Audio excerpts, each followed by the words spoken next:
Hey there, nerds. Jimmy Palmquist here with two nerdy dads, and with me, as always, is Jason Applegate. Say hey, Jason. Hey, everybody. So we are on episode 30, so we're gaining some mileage here.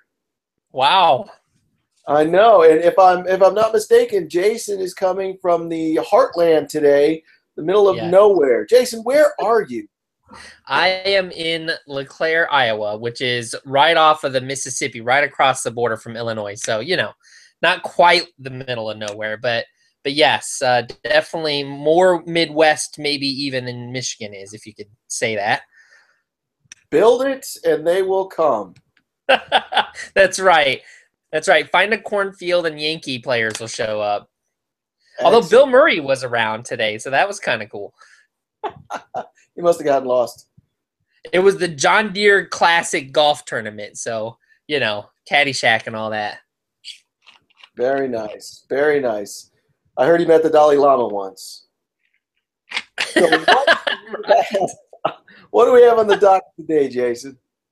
Well, I think we should start off first. It was actually one of my students who pointed this out to me. Han Solo is going to be getting his own solo movie. So I thought that was kind of big news. And for those of you out there who are wondering, like, whoa, is Han Solo, like, is Harrison Ford going to be doing a solo movie of Han Solo? No, it's not. It's not Han Solo post Return of the Jedi. It's actually going to be a origin story sort of Han Solo. So be interesting to see. What are your thoughts on that? When I read the description, my first thought was that would be awesome if they tell all these events, like how he and Chewbacca hooked up, how he left the Empire because he was a pilot and then became a smuggler. I've actually heard and read a couple articles that there might be a trilogy in that, so I don't know where they will start, so that they give them enough lead room to get them to A New Hope.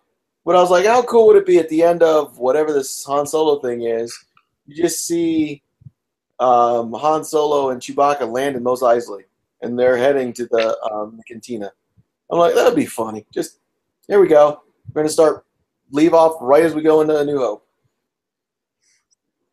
Yeah, that would be pretty cool. I'm interested to see who they cast. But one thing that I think, and I know J.J. Abrams isn't going to be directing the solo movies. In fact, if I remember right, it's the guys who did the Lego movie. Yeah, that makes me a little nervous. It's Christopher Miller and Phil Lord. They did the Lego movie and they did the 21 Jump Street films, so 21 Jump Street and 22 Jump Street. I find those awesome and hilarious. I just don't know if that's Han Solo. Yeah, and I think before that they were Dawson's Creek. So, I mean, the one thing about it though is they can write dialogue. Like even in the Dawson Creek's time, while a lot of people complained that like no teenagers used that kind of vocabulary, which I kind of agreed with. They did have a very good, a good ability to write dialogue that was interesting. So I don't know. Yeah, it's all when you don't have anything else to go on, you kind of wonder. But if anybody has witty repartee, it's Han Solo. So maybe that'll actually work in their favor. Well, that's the other thing I do like about it. It's the writers are going to be Lawrence Kasdan and his son John. John was the one who worked on Dawson's Creek. So okay. We have somebody who can do awesome 90s dialogue, but then we have somebody who is the franchise in that he did Empire Strikes Back, Return of the Jedi. Okay. He's doing The Force Awakens. I mean, I love Lawrence Kasdan. He's an amazing writer, director. I'm a little nervous because some of his more recent stuff I've not been a huge fan of. Most notably, the Dream Catcher movie. I mean, I'm dating myself now because I feel like that's new, but it's like probably 10 years old. And it wasn't as good as I wanted it to be, and I believe it was based on a Stephen King novel. But you can't deny he made the best Star Wars film of all time, or wrote the best Star Wars film of all time in Empire Strikes Back. So it's hard to doubt him in the Star Wars arena. Yeah, I'm looking forward to it. I'm looking forward to see who they cast. The point I was making about Abrams before I got sidetracked was that he does know how to recast an actor into a role that pays tribute to the original, and you see that in Star Trek. So he's saying the decision process of who gets cast into that part. But if he does have any say, I'm encouraged by that at least. And I like how it's, to go against Queen Amidala and No Time to Discuss in a Committee, I like how these movies are being put together by committee, and I love you, George, but I'm glad it's not one dude doing this anymore and not really listening to outside input. I like how it's sort of a group effort, and we're risking things here because, the Lego Movie and 21 Jump Street doesn't really fit into the Star Wars world. Hey, let's take a risk. Let's see what they can do. That's cool. And then we have great writers come on board. I really do appreciate what Disney's doing here. Kathleen Kennedy producing this stuff. I like their choices so far. So, yeah, I'm right with you. I'm excited to see who they're going to cast. Cool. Well, the next news that we have was something that you sent me, and it was showing how Marvel just killed DC in sales for the month of June. So, what are your thoughts on that? You're the one who sent it to me. What'd you think?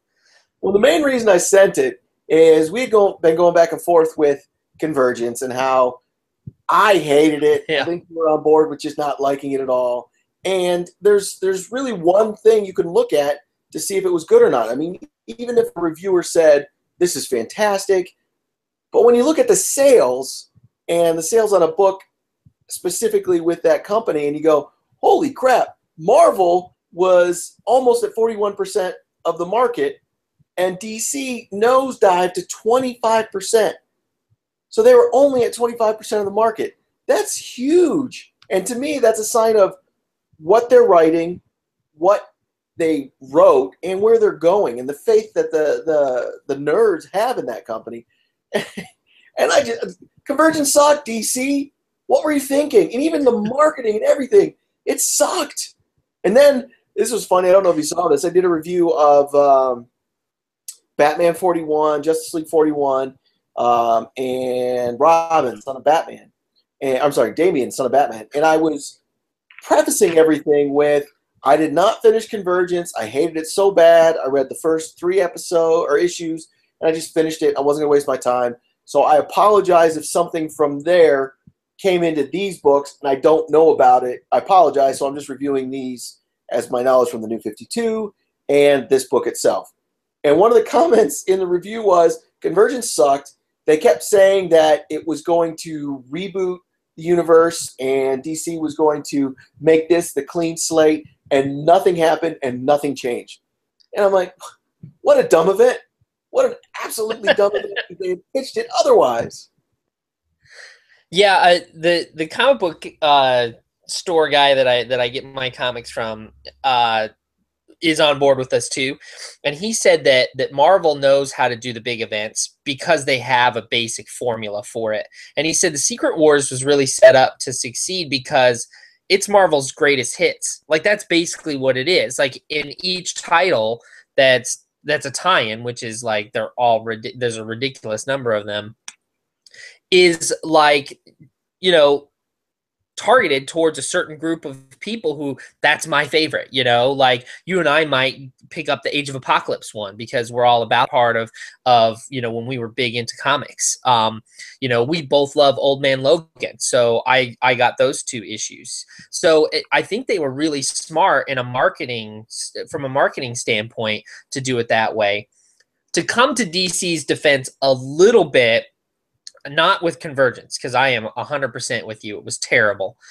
But what they are going to be doing now, apparently with the DCU, is that they're not worrying about continuity anymore, and they're just going to be telling stories that might be from like one of the stories might be New 52, like say Batman, they're doing New 52. and another story they're, you know, going with an Earth 2 character or something. So at least that's how it was explained at a lot of the recent books that have come out. Man one, which the Superman big story is that everybody knows his identity now, because I guess Lois Lane spilled the beans on it or something. So he's dealing with that, which I think is kind of a cool storyline. But they're not as worried about tying it together, so maybe that means they can stories, because that's been my biggest complaint about, and we've talked about this before about comics, is that when you and I first started reading comics, it was hard to get into it if you missed it, right? Because you'd have these stories and they would stretch out and stretch out and stretch out and stretch out, and if you missed a chunk of it and you tried to jump in, you were lost, especially with the titles like X-Men, when you have so many characters too. You would oftentimes, you know, get lost as to what was going on, and it was hard to get back in and get back engaged, and it would take you a while. And then now it seems the problem that I'm having with it is it's shortened. It's like, here's, we're doing this, and then big event, and everything here, just put that to the side, and now here we go again. And it's like, it's in these little short, like, spurts that you get it to where you almost don't get to be engaged as much because they kind of reboot it so often. So I don't know which is better. I guess both of them have their flaws, but I guess I'm encouraged or maybe hopeful that DC can start doing some better storytelling with some of their other titles. Yeah, and that's a good point. I'm still just going to read Batman and Justice League, and those are good. Well, and the Justice League, I did pick up Justice League and Justice League America, and they're good. They are. I really liked what they're doing with Justice League and Justice League America. Is they're just making them the big, you know, splash page, like, let's just send up these superheroes against Darkseid and let's just have big battles. That's what we're gonna do. That's what we want. That's what we want with Justice League. Well, that's the funny thing. I actually hate Darkseid and the New Gods. I hate their stories. I really hated with the New 52 when they relaunched, and the first story was Darkseid, and I'm like, God, I hate this. But this one, I was actually impressed. I'm like, okay, cool. We still have the leftover with Lex Luthor and what is going on. Is he good? Is he bad? And this issue 41, when he whips out the new outfit, and it's powered by kryptonite, and he's standing right next to Superman. I'm like, this is not going to work. This is fantastic. I love it. And then immediately, I'm not going to say it, but immediately there's a twist, and you're like, what is going on in this book? And that had nothing to do with the New Gods, so I was thrilled. But even the story with the New Gods and whatever, I don't remember the woman's name, but they're going after the woman with that one name, and it's like Sarah Connor and Terminator, and they're killing her. And then they haven't found the right one, and I'm like, okay, this is interesting. And then what was it, Mr. Miracle? I don't know anything about that character, but he was a cool character. I like him. He's sort of an adopted son of Darkseid, who was, as I guess all of his sons, just thrown into the pits of hell, and he escaped. But he has to go back to he has to break in for something. I can't remember what it was, but I'm like, awesome. That's cool. It's not just Darkseid and his stupid something actually cool. Yeah, so hopefully there's more of that. There's more freedom to be able to write things, because I know a lot of people were struggling with the New 52, especially after about the first year, you know, because it kind of got into the same old rut of storytelling, and maybe the continuity was getting in the way. That could be cool. That could be, but again, I'm reading Batman and Justice League. I was happy. And those are two really good titles to be reading. I will real quick give a shout out to Aquaman. I picked up Aquaman 41 after the Death Notice Convergence, and it's not bad. And I say that in a good way, because when Jeff Johns left, I think it was about 25. I think it was right about there. I thought the book just fell off. It just became a villain of the week. The first one being Hercules. I'm like, this is so lame. But this storyline so far, because I picked up right a new storyline, I thought it started off great. So if you haven't been on Aquaman, pick it up, check it out. It's getting there, I think.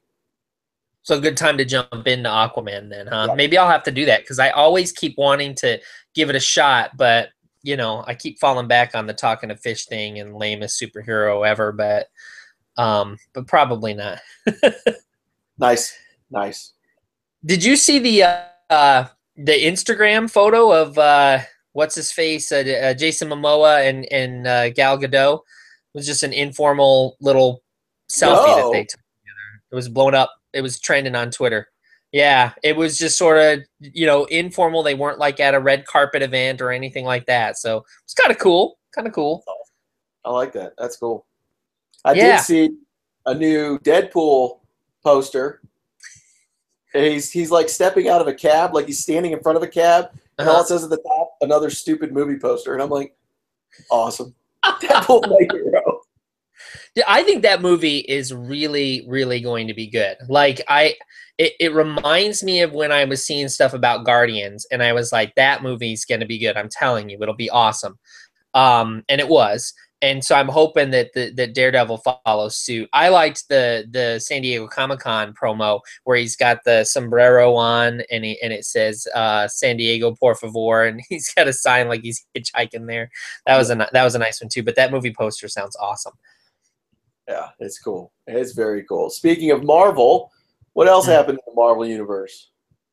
Well, we find out that Elektra has been cast in the Daredevil television show, and it is an actress, I think I'm pronouncing this right, Elodie Young, and I have no idea who she is. Do you know her from me? I looked up what she did, and I've already forgotten what it was. So I have no idea, and I'll be honest, I'm so confused with what Marvel's doing on Netflix. Because I was under the understanding that it was Daredevil, sort of the most biggest name. We're going to premiere that on Netflix, and then we're going to move right on to Jessica Jones, and then Luke Cage, and the fourth one I always forget. Was it Iron Fist? I can never remember. yes, Iron Fist, yeah. Okay, Iron Fist. And then we were going to have like a Defenders thing going on. So when they announced, hey, we're already filming Daredevil, and we cast Punisher and Elektra, and I'm like, what's going on? I love this news because Daredevil is so good, but I'm like, I don't know what's going on. This is weird. How did this happen? Yeah, I think the coolest part of the Netflix movement is a lot of people have been referring to them as the street level superheroes. That these are the guys that are fighting in the alleys, as opposed to up in the skies like Iron Man and Thor and Captain America. You know, aliens and gods and stuff like that. And I think that's pretty smart.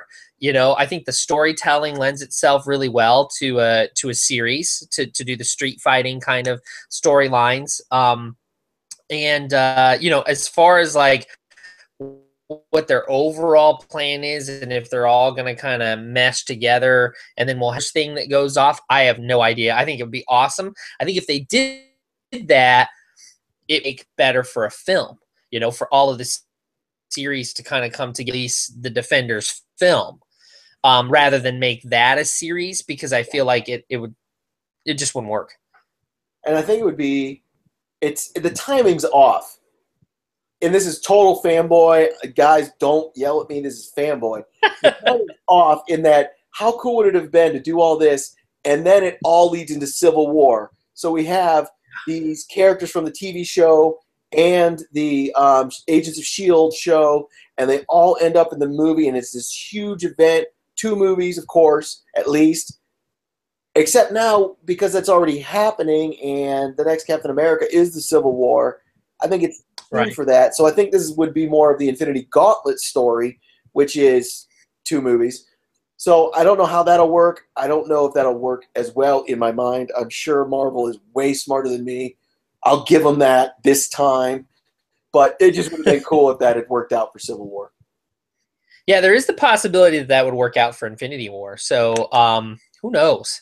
Who knows? But definitely excited about Daredevil. Excited about Elektra, that she's a character, even though I'm not certain who this actress particularly is. She certainly seems she played a ninja in G.I. Joe Retaliation, which right was the good G.I. Joe movie. I actually saw this and I'm like, holy crap, this is actually good. What happened to that first one? That first one was awful. So Yeah, yeah, I was going to say that's not saying much, but okay. the second one was good. I enjoyed it. So yeah, I recommend it. Yeah, and I think she'll do well. And obviously, and like it always does. So hopefully that will continue to be good. The other little bit of Daredevil news that I saw was also Instagram related, and that was the actor playing the Punisher, John Bernthal, Yeah. took a selfie of himself with the comics. So people were very excited that he was doing some character research and was going back, particularly to the I think it's Garth Ennis was writing it, the War Journal versions, and was I don't know tons about Punisher, so I mean I know his backstory, but I haven't read his book often enough to know what that means that they're going to that version of the Punisher. But anytime you see an actor taking an active interest in the characters that he wants to play, that's a good thing. The only thing I don't like about his casting is he's always Shane from The Walking Dead to me. And he's all I can think of is where he's like, oh, it was with Rick's wife, who I can't remember her name. He's like, oh, Yeah. It's like that was so creepy when he would do that. It freaked me out. And I've seen him in other things. And I'm like, dude, it's Shane. And he's obviously not playing Shane anymore, but it's still Shane. So I'm pretty sure he could get beyond that by playing the Punisher and dressing as the Punisher and being the Punisher. But it just every time I see him, I'm like, it's Shane. Check him out. Yeah, I mean he's got to make sure that he does a character that's a lot different. I think one way in which he's going to do that is he'll have a different accent, and that'll help a lot. The costume, like you said, will help. But I think you're not the only one who see him as right now is Shane, and so we definitely need to see a transformation. And I think physically you can do that too. So I'm excited that he's going to be a character in the series. I think that's fantastic. Now there is one thing we didn't prep for, and because I just saw it come across that I honestly thought I would never say in my life. I think I have the hots for Aunt May. Like, seriously, oh my God, Aunt May is hot. Marissa Tomei looks like she's going to be Aunt May in the next Spider-Man movie. That is like somewhat absurd, actually. I know. I don't know what to think. I know. I mean, well, she does have an Academy Award, so maybe that's what's getting her there. I don't know. But I saw that come across, and I don't know much about the kid that got cast, but he's obviously younger than the Peter Parkers we've seen, so maybe that's it. Aunt May's not quite as old, so we get a hot Aunt May? I don't know. Yeah, I don't know either. I mean, he's going to have a cameo, from what I understand, but his first solo film isn't until, what, 17? Or is it 18? I don't remember. But yeah, so, she will be, supposedly, she's in the Solo movie, but she's not in Civil War. Not the Marvel one, from what I'm reading. So yeah, going with the younger Aunt May. I mean, they kind of went with a younger Aunt May, even with the last series that they did. You know, she wasn't gray-haired and feeble-looking like. You're telling me the house for Sally Field? Is that what you're saying? Yeah, Sally Field. Okay. Yeah. Check. Yeah. I mean, she's not. I mean, she's an older actress, but she doesn't look grandmotherly. You know, she didn't have silver hair. She actually looked pretty young, and I really liked their interpretation of that character. I know I like that series more than you do, but I thought that I loved that they basically implied that she knew he was Peter Parker all along.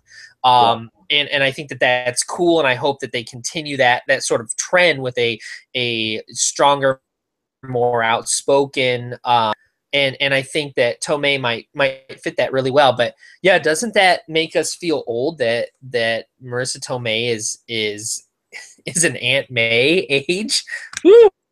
I don't know. But yeah, hopefully it's that he's younger, maybe 15. instead of senior in high school. You know, maybe he's going to be more of a sophomore or something in high school. I don't know. Yeah, that's I don't know what to think about that one. We'll see, I guess. Marissa, Well, no, you're still hot, Marissa. I'm George Costanza. I got a crush on you. I don't care. she's watching. Yes, yes, Marissa. Anyway, what's up next? Well, I know that both of us were sort of, and I've always mourned not going to San Diego Comic-Con, but this is one of the first years that you're in a while that you're not going. So I don't want to spend a whole ton of time on this because we'll all just get really depressed. But I wanted to hear from your standpoint, because I know like a month ago you were like, well, they didn't give that much at it. It wasn't as big of an event. And so having a year off will be good. And probably it will. But right now it's got to be just kind of hurting. What are your thoughts on that? It hurts a lot. I don't know if you can see the tears coming down, streaking down my cheeks. I'm not Denzel. I can't do it, on demand. But it hurts. It hurts, especially preview night. Preview night was always my favorite because I'm a true nerd, introvert. I hate people. I hate crowds. So preview night was pretty awesome because it was a lot more laid back. Not everything was there. Not everything was out. But it was a lot more laid back. So you got to talk to a lot of the creators, a lot of the artists. And especially the comic book guys, they'd be there wandering the floors because they're nerds too. They want to see this stuff, and they wouldn't get inundated by other people. Comic-Con, even the 4 or 5 years that I've gone, it's turned into more of nerdy media, meaning more TV and more movies, and less just comic book stuff. That's a little frustrating to me because I really enjoyed the comic book aspect of it. Talking to Scott Snyder, and one of the coolest things ever is we would go up and Scott Snyder would be like, oh, hey, guys from Nerdlocker, yeah, come on over. And we're like, oh, cool, we're here for our interview. He's like, oh, cool, hold on a minute. You guys want to see something really cool? And he pulled out his phone, and he was showing us images from Batman Year Zero. They hadn't been colored yet. Oh. They were just sent over from Greg Capullo, and they're just waiting to be colored, waiting to be approved and all that. He's like, what do you guys think of this? What do you think of this? And we're like, I don't know if we're allowed to see this. This is awesome. We love it. And it was so cool. But it got so busy. And like the last one, we didn't even get a chance to see Scott Snyder because he was so busy. And things were going on and things were happening. The first year we went, I got to meet one of my favorite artists, Jock. Just walking around, we got to talk to him. And then we set up an interview with him. And then we talked to him at his booth. Saw him in the DC booth. Didn't really happen last year. And it's just one of those things where I think Comic-Con is fantastic. I just think it's too big. It's too huge. I'm a big proponent of pushing out the smaller conventions because a lot of these same people show up to those because they're pushing their own wares, their own independent titles, and you can talk and meet with them and get more one-on-one time with them. Please buy their stuff and support them. Don't be a jerk and just waste their time while other people in line that will buy their stuff. Do buy their stuff to support these guys. They don't make a huge living, but that's a side note. But still, Comic-Con, it's fantastic. It really is one of a kind. It should be a mecca for all nerds that you have to go there at least once because there's nothing like it. All these other conventions are fantastic. There's just nothing like San Diego Comic-Con because even at that, you don't need to ever step foot in the convention center to actually experience the con. Nerd HQ, which is supported by Zachary Levi and his whole nerdy stuff, is a whole event outside of that, which is also huge and getting bigger. Last year they had it at, I think it's Petco. I think that's the San Diego baseball stadium. And they had just a bunch of stuff on various levels that you could do. They had a bunch of panels going on, a bunch of guests coming in. And I got their rundown this year, and it was even bigger. And then just about every movie that's coming out has some kind of promo going on.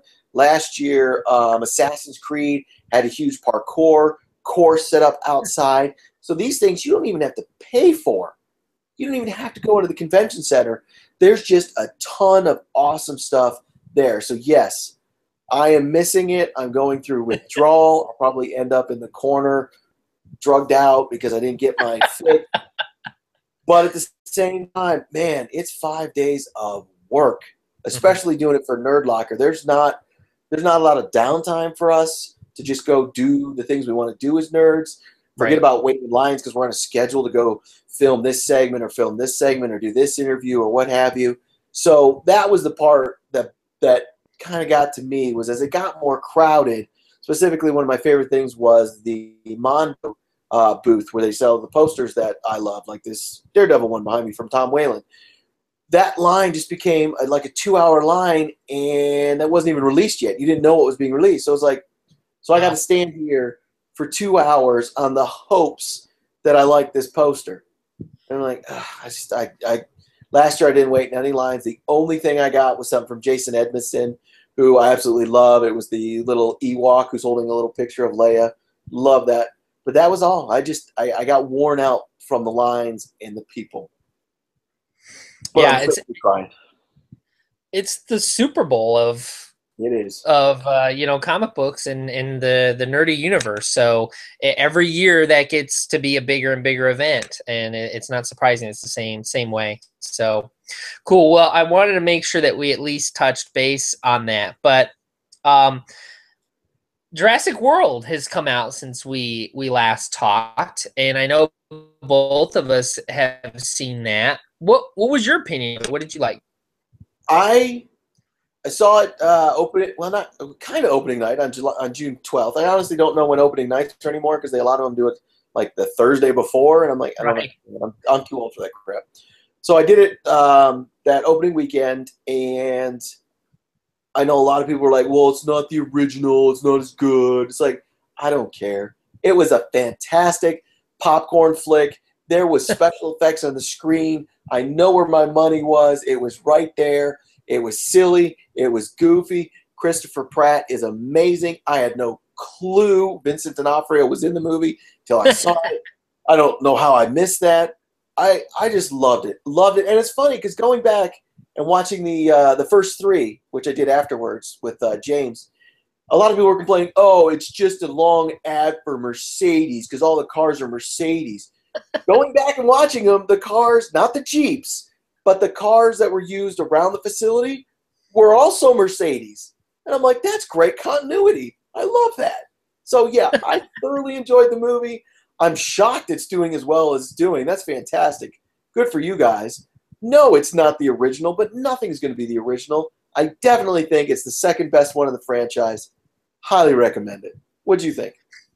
I mean, it's a dinosaur chomping movie. Like it, if you go expecting anything else, then why are you going?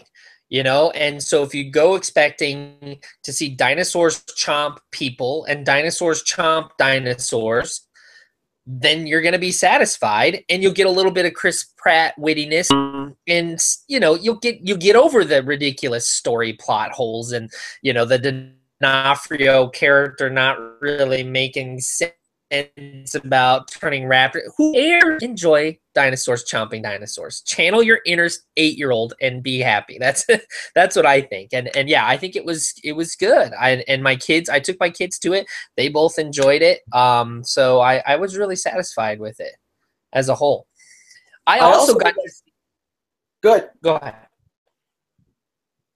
I was gonna say I also got to see, and I know you haven't got to see that. And so, as much as Jurassic World is dinosaurs chomping dinosaurs, Terminator Genesis is robots fighting robots. And if you are about seeing robots punching other robots, into slamming them into things, and people, you know, robots losing limbs and all that craziness, it's the same thing. It's like, if you're not going in expecting to have this great story told with characters that you empathize, no, you don't. It's just a good action-packed movie.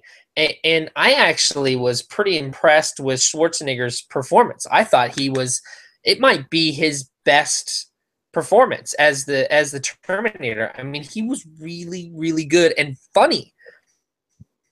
That's good to hear, because I've really funny, and actually. Our own reviewer, Chase, did not like it, and totally respect that. And a lot of other people don't like it, which I totally respect it. But my fear is that with that movie, people see the first and second one, and they just feel like every film should be on par with that.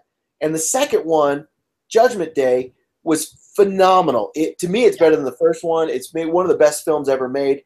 Thoroughly enjoy that. Industrial Light and Magic stepped up their special effects to me at the same level as Jurassic Park. I mean, they just made special effects possible. And then we have like Rise of the Machines and Terminator Salvation. I enjoy those films. I have no problem with those films. Yeah, they're not as good. I enjoy that we get to see more Terminator. So when I saw the negative reviews on this, I'm like, man, I really hope that's the case. I hope it's at least watchable and enjoyable. I hope it's not a huge bomb. So I'm glad to hear that. Really glad to hear that. Yeah, I mean, for me, I always loved Terminator, the first one. But really, Terminator and Terminator Judgment Day are two totally different genre of movies. Because Terminator is a straight-up horror movie. You know, the robot, the Terminator, is a monster. And you're running from it, and you're like, you can't stop this thing. And when it comes out of the fire and it's the skeleton of the monster, that freaks you out. And so it set the tone for the franchise. But then Judgment Day was an action movie. It's not a horror movie. It's like Alien and Aliens. Alien is a monster movie. It's it's a horror movie, and Aliens was action-packed. You know, it's more of an action movie. And I think Terminator follows that same pattern.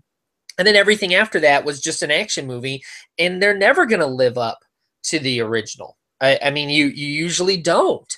And so I thought that this fifth, I guess, movie in the franchise, which kind of reboots it, and I thought it was successful. I thought it did what it was supposed to do. Again, but I didn't go in like with Jurassic Park. Same. I didn't go in trying to compare it to the first two films, because I think you're right. If you do that, you're not going to enjoy it. It's just going to be a disappointment. But I really thought Arnold Schwarzenegger was a lot of fun, and it was fun to watch him as the older robot. They call him Pops in the movie, and I thought it was good. He was an interesting character. I will say, I think part of the problem with the Terminator Genesis, I think the marketing on it sucked. And I don't mean, hey, let's try and get people in the theater to see Terminator.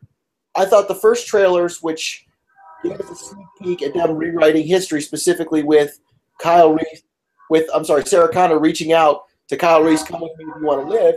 And I'm like, that's awesome. We flipped the tables. Cool. But then when they come out with showing John Connor as a Terminator, I'm like, why are you showing us this twist? Leave that for the movie. What are you doing? I'm glad I didn't see that commercial. So I'm glad I didn't, because I think it's pretty obvious that that's going to happen when you see the movie. I think it's one of those things where they foreshadow. You're pretty sure the next time you see him, because I hadn't seen the commercial. But I agree with you. That's a stupid strategy. But they must have been, there's that market research probably coming in where people were just like, oh, what's this? He's a pretty cool version of the Terminator, the newest version of it. But yeah, it's not that huge of a spoiler. But I am glad I didn't see it, because I think you're right. I think that's stupid marketing, and I didn't see much of the marketing at all. But maybe I just don't watch the right channels to pick up on that. Yeah, that could be. You're lucky. I think we saw a trailer for it before Jurassic Park. Yeah, or Jurassic World. That might have been it. Yeah. Cool. Cool. Well, I liked it. So I give both. I thought of talking about both of those at the same time, because it's that same thing. Like we said, don't go in expecting it to be Citizen Kane, because it's just a monster movie, and just a robots fighting robots movie. Oh, back to Jurassic World though for a sec. My favorite part of the movie is at the very end, when the raptor and the T-Rex look at each other and they're like, "We cool, bro? Yeah, we're cool." And then they just turning and go different ways. I just thought that was hilarious. I was dying. That is good. And I'm glad you came back to Jurassic World, because I wanted to mention Omar Sy. He didn't have a big role. He was basically Chris Pratt's right-hand man there in the training pits. I love Omar Sy. He was Bishop in Days of Future Past. He didn't have a big role there. But he was in a great movie called The Intouchables, which is a French movie. And playing a caretaker of I believe it was a paraplegic. And it was just a very touching movie. So to see him cross over, because he's French, to see him cross over to American audiences, I hope he continues to get bigger roles, but it was very cool to see him. That's cool. Yeah, I hadn't realized that was the same guy. That's cool to know. Very cool. Well, I think I've got a couple of getting back to our some of the things that we've tried to do on a regular basis, which are our recommendations and stuff. I'd like to go into recommendations. And the one that I have for us is, I got to see that. Did you get a chance to see that yet? See what? I'm sorry. One more time. Inside Out. I think that, no, what is it? Is that the wrong title? What's the name of that new Pixar movie that just came out? No, you got it. Inside Out. It was right? Okay. Like, what? Huh? I'm the old man. I'm putting my hearing aids in. Yes, so I saw Inside Out. There's a train that's going by here too. So it's like I can only like half hear you because it was, I don't know, our viewers probably can hear it because it's loud. It comes right by the house, which is kind of cool, but not exactly, it makes it easy to communicate. But yeah, Inside Out, Pixar. Michigan, and you come into civilization. But the Inside Out, I really liked it. It was typical Pixar, you know. You look at Pixar's movies, and the movies that they've made are some of the best movies, period. I mean, they tell awesome stories. Really, really good stories with interesting characters and excellent, that this one follows suit. When I saw it, I was like, this looks terrible. It just looked like a really stupid idea. But then when I started to see more previews where you saw the context of it and the storyline about this young girl who's dealing with new emotions, and she's moved to a new place, and that conflict that starts to occur in the family, and to personify it through these emotions that exist inside her, was really clever. And I was glad that they sent out those, that they had other previews that kind of gave you a little bit more. And so I wanted to go see it, and it was really, really satisfying. There were parts in it where, I got choked up, you get the feels, and you're just like, oh man, it hits you right there. So I suggest it. Tremendously successful in every aspect of it. The voice acting was great. The storytelling is awesome, and it's just good movie making. I can definitely agree with that. We went and saw it Father's Day weekend, and it's one of those things where when the movie Cars came out, the first time I was like, I doubt Pixar. There's no way they can have a talking Cars movie succeed. No way. It was open number one in the box. I was like, all right, I was wrong. Then Wall-E. There's like, I don't know, 10 lines of dialogue in the whole movie. No way. They can't get away with that. Not an animation. Yep, success. They did it. Last time I was skeptical was Up. I'm like, no, it's not going to work. It can't work. No way. Up, number one in the box office. So I stopped being skeptical, but I was with you. I'm like, I don't know how they're going to pull this off, because this has got to be like an hour and a half, 2-hour movie. How are they going to be in somebody's head pulling this off? I don't know. And, of course, they did it. The irony being, this is the first Pixar movie not to open at number one. Because Jurassic World keeps making gobs of money. But this past weekend, it did get number one. It beat Jurassic Park out of the 4th of July weekend. So it can now brag that it's a number one for all the other Pixar films.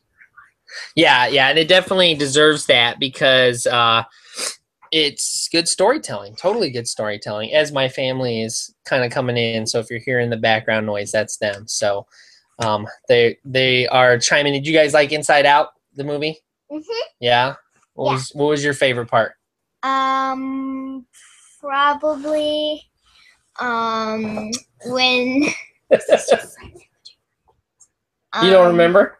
I'm putting you on the spot. Yeah, I think it was kind of funny when he was talking about that the imaginary friend. How he's the imaginary friend was your favorite. How about you? What was your Bing favorite? Bong. I love Bing Bong.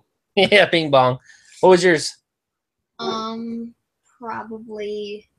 the emotions themselves. Just all the emotions and how they were personified. Yeah, very cool, very cool. So anyway,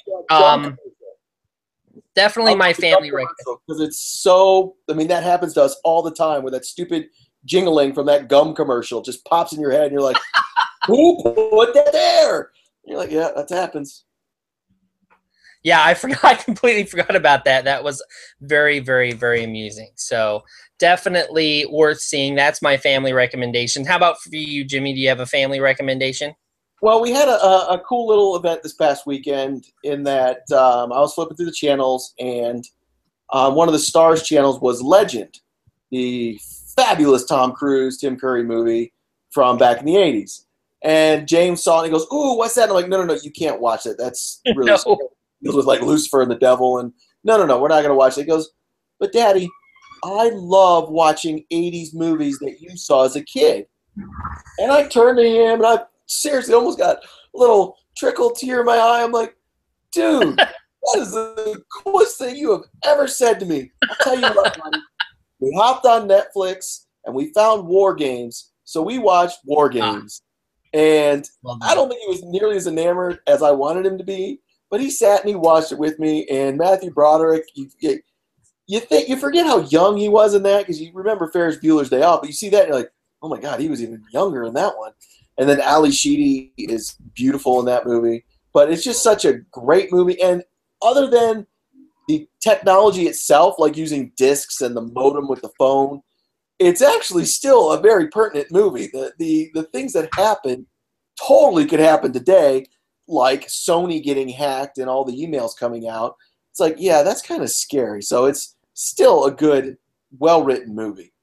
But that would be just my recommendation.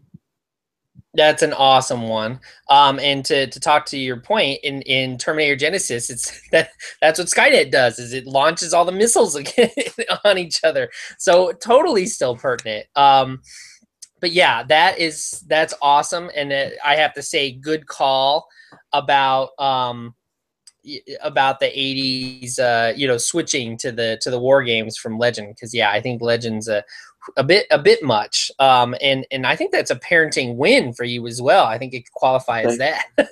The irony is, I'm pretty sure I saw Legend at the age James is now because it scared the crap out of me. And I don't remember exactly how old I was. I just remember Tim Curry in the devil outfit or whatever. And I'm like, oh my God, what is that? And Tom Cruise being the little fairy sprite, whatever he is. And I'm like, Jack. This movie is all creepy. And Mia Sara, speaking of Ferris Bueller's Day Off, Mia Sara is the girl in there. So, yeah. No, I guess I'll have to go back and revisit Legend because I think I've only ever seen it that one time as a kid when it creeped me out. Yeah, it's a bit dark. So, but Tim Curry is awesome as that devil-like character. Yeah, definitely. How about for the Nerd Cave? Do you want to start with the Nerd Cave, an adult recommendation, or you want me to go first? I'm pretty sure I did this one last time, but I'm going to do it again because I'm still going through it. Civil War, the Marvel Civil War. It's like, I don't know, 60-some books, and I'm on 40-something. I just got past the point where Spider-Man announced, I'm not doing it with you, Iron Man, giving him the middle finger, and he's off on his own, still getting hunted by Iron Man. Black Panther, in fact, that was the book I just read last night, was Black Panther, and Storm basically giving Iron Man the middle finger, saying, you're doing it wrong, and then Iron Man's trying to arrest Storm because she is a mutant U.S. citizen, even though she's a queen and has diplomatic immunity. And it's like, dude, Iron Man, Tony, you were messing this up. You don't go against those two. Don't you do it. And it's just interesting to see this story. And I'm almost now disappointed that they're making a movie out of it because it's not going to be as epic as I want it to be because it feels like it's going to be a 2-hour Captain America movie that tells Civil War. And it's like, dude, this needs to be like a 6 to 8 hour event because it's amazing. I love it. So, again, Marvel Unlimited, the app is fantastic. Because one of the things I hate about trade paperbacks is they put a collection together of the books, but they don't necessarily collect every single book that was in the storyline. They might leave a little one off here, one off there that didn't necessarily have to be in there or advance the storyline. Right. But what I like about the digital is you get everything that is even tagged with, oh, hey, this happened during Civil War.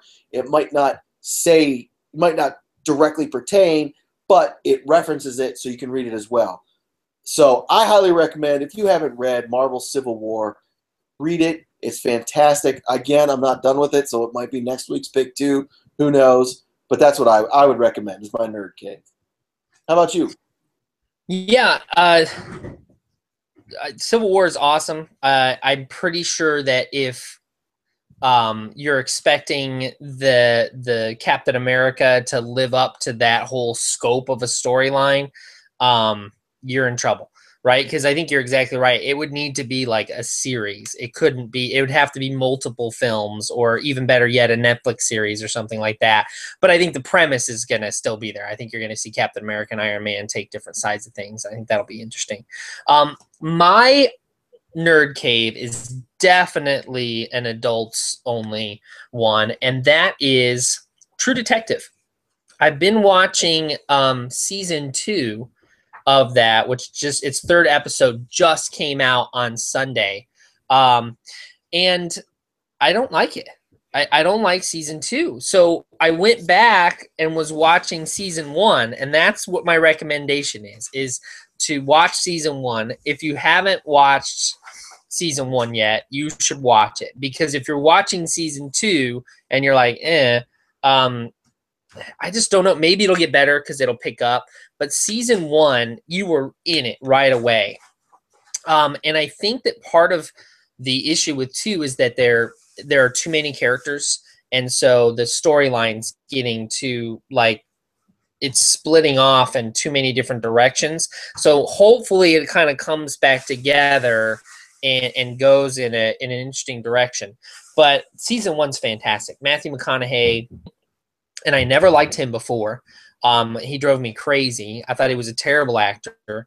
But then I see him in this, and then I went out and watched some of the other stuff he's done, like Mud and Dallas Buyers Club and stuff like that. It does still crack me up that he's always Texan in everything that he does, because I'm pretty sure he can't change his accent. But he's really, really, really good in it. And Harrelson's good in it too. But I think Matthew McConaughey is phenomenal. And then the story is just awesome. It's dark, it's creepy, and it's got this sort of mythological feel to it too, where it has that, gosh, I can't even think of what to compare it to, but it's definitely based in reality, but it has this sort of sense that there is real evil out there, and it kind of portrays that, and I think it's pretty cool. Very, very good series. It's only 8 episodes long, so you can easily watch it, and then maybe watch 2 and see if it's working. I'll keep you posted as to whether 2 ends up turning around or not. I'm taking a new approach to a lot of these shows, mainly because of Game of Thrones season 4, 5 sucked. But prior to this season, I had binge watched it. So I watched a couple episodes and then came back and watched a couple episodes. But this was the first season that I watched every week, week to week, and I hated it. So I saw True Detective, binged it, waited till the season was over and binged it. And like you said, I loved it. A lot of people complained about the ending. I didn't think so. I thought it was fantastic. It all made sense. But when you binge, you remember what happened right away. You don't forget because you're 8 weeks out. You're maybe a day or two afterwards, and you remember what happened. So I have taken the approach with True Detective 2nd season. I'm waiting until it's over, and I'm going to binge watch it, and we'll find out. Yeah, that's if it gets any good, which I'll let you know if it does. That's certainly going to be the way to go with that series because it is kind of dragging right now. But the first one, excellent. Give it a shot if you've got HBO Go or you can. I don't know if they're still showing the old season. Give it a shot because it is fantastic. All right. This week, I actually have a parenting win and parenting fail. So I don't know if you've got either of those two or not. You already talked a little bit about a parenting win, but I'm just both. a really amazing parent. We'll go with that. So what's your fail? All right, we'll start with the fail.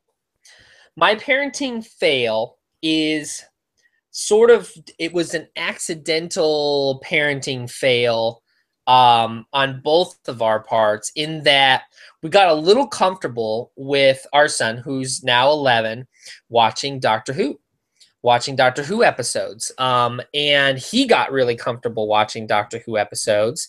And so he would get up. He's an early riser. So he would get up, and so he wouldn't wake anybody else up. He would watch TV. So sometimes he would watch Doctor Who. So he decided to go back and watch some older episodes of, I think, the Ninth Doctor. And he came across one that really freaked him out. It was the Ninth Doctor, and it was set in World War I. And basically it had these children who had the gas masks, sort of grafted to their face. They were called the empty children. He referred it to me. They were called the empty children, and it was the gas mask was grafted to their face. So it's a pretty spooky kind of image. And so he was watching it, and I walked past, and I was just like, oh, okay, typical Doctor Who. It gets kind of creepy. And the story ran its course, and he seemed fine. And it wasn't until later that night that it, like, all of a sudden just sort of came back to him, and he was creeped out by it. And I was like, yep, you just got to remember that every now and then you gotta really check and see, and you don't know what's going to set it off. But that was it. I think that's a pretty common one in that you find, especially with something that goes back that long in history, because today's day and age is vanilla. Basically everything's vanilla. It's okay. One thing's okay. All of it's okay. But that certainly wasn't the way it used to be, in that things could be shocking and you can get away with more and creep the hell out of people. And that wouldn't necessarily be censored or anything because they did it in a very interesting, great storytelling way. And just the imagery of a World War II gas mask is scary by itself, let alone on a child, let alone fused to the child's face. Right. So, it was the combination of all that. And I wasn't sitting there watching it with him either, so it was just a nice reminder to be like, okay, maybe we need to, kind of check on it. It was a nice reminder for him too, that he shouldn't just watch whatever he feels like watching, that he should make sure that he's asking about things if he wants to rewatch stuff that he's watched before. Because and like you said, it was this particular image because he's watched the ones with the weeping angels and stuff, and a lot of people that really creeps him out, but he's totally fine with that. But this one in particular, and I think it was probably because it involved children that was another aspect of it as well. So definitely a parenting fail there, but yeah, not like a complete oversight, but still a parenting fail. Parenting win. You want to go or you want me to go? I'll give you a little break, and that it's not a parenting win or parenting fail that I have. It's a parenting I was in awe in that my daughter had her first loose tooth. And she's 6, and she was wiggling it and doing all you do with her tooth. And, Daddy, look, okay. One morning, she comes down, tooth in hand, and there's quite a bit of blood on the tooth. And I'm like, are you okay, honey? She's like, yeah, it got really annoying. So I ripped it out. And she smiles, and she's got blood in her teeth. And I'm like, I'm not sure that was ready to come out, honey. What happened? I just ripped it out. And I'm like, wow, you are an amazing little girl. I love you, sweetie. But the image of just this little blonde hair, blue-eyed, very pale girl with a tooth, smiling with blood in her teeth. I'm like, man, that is creepy as all get out. I love you, sweetie. Yeah, that put me in awe. That's not a fail or a win. It was just one of those moments as a parent where you're like, huh, well, that's interesting. That's awesome. That's awesome. Well, speaking of our kids, little plug here. Nerdlocker Junior is something that we've got going on that's new, where we're going to have kids that give reviews on things and just advice or whatever else, basically what you and I do, and kind of just chime in, and we'll put those up on its own little subsection of Nerdlocker. And we'll start, of course, with our kids, but who knows? Maybe we end up expanding it and just getting lots of people to kind of give their 2 cents on different things. And I think it's kind of fun and kind of cool. Exactly, and that's what we want it to be, is fun, and we want to hear what you want to hear. And we also want to make sure you understand these are kids. They're our kids, so we're going to defend them to the death, and if you say anything bad, we'll hunt you down. But we want you to give us feedback on what you're hearing, because we want them to essentially be talking to other kids to let other kids know, hey, this was cool, or you know what, I didn't like it, it was kind of boring, so that they can just have fun with it. So yeah, definitely give us feedback. Yeah, absolutely. And I would hope people wouldn't be trolling on kids. That's just messed up. Dude, there's a lot of messed up people out there. Right? Anyway, let's hear this parenting win. Parenting win was with my daughter. And she was kind of bummed out. And I was like, well, what's the matter? And she's like, I don't know. I get tired because Cade, my son, all he wants to do is go outside and play and chop the heads off of orcs and battle all the time and stuff. And she's like, I don't have anybody to play, other things with.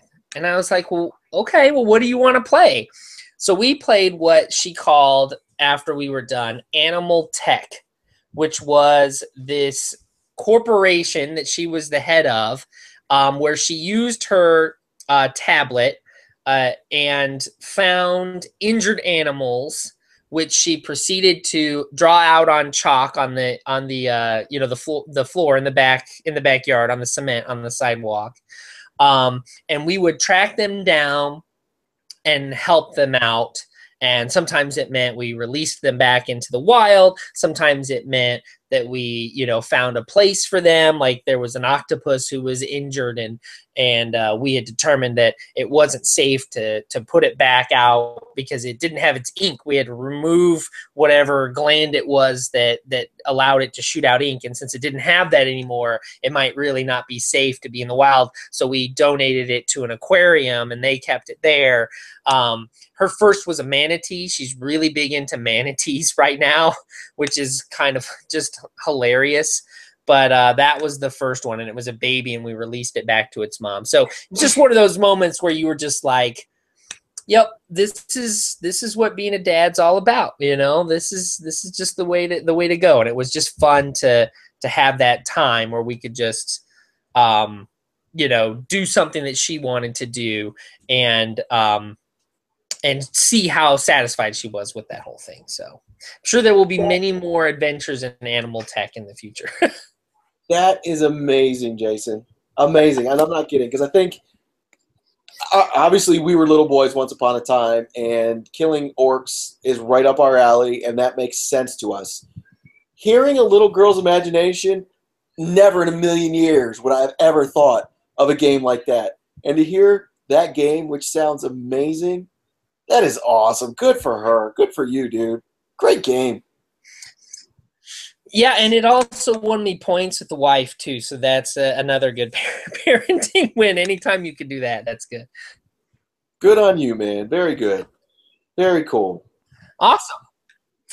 Well, I think that wraps it up. I don't think that there's anything else that was on our docket to talk about. So I think it's a good way to wrap up the week. I think you're right. So, as we always say, check it out on Nerdlocker, on YouTube Nerdlocker, Instagram Nerdlocker, Facebook Nerdlocker, Twitter Nerdlocker. Check out on YouTube. That's where we'll start with Nerdlocker Junior. So check out the kids doing their thing. That'll be cool. It'll also be on nerdlocker.com. But hopefully we'll be back next weekend. We don't know what the internet's like in Iowa. But what do you think, Jason? You want to give us a go? Get us out of here? Yeah. Everybody have a nerdy week.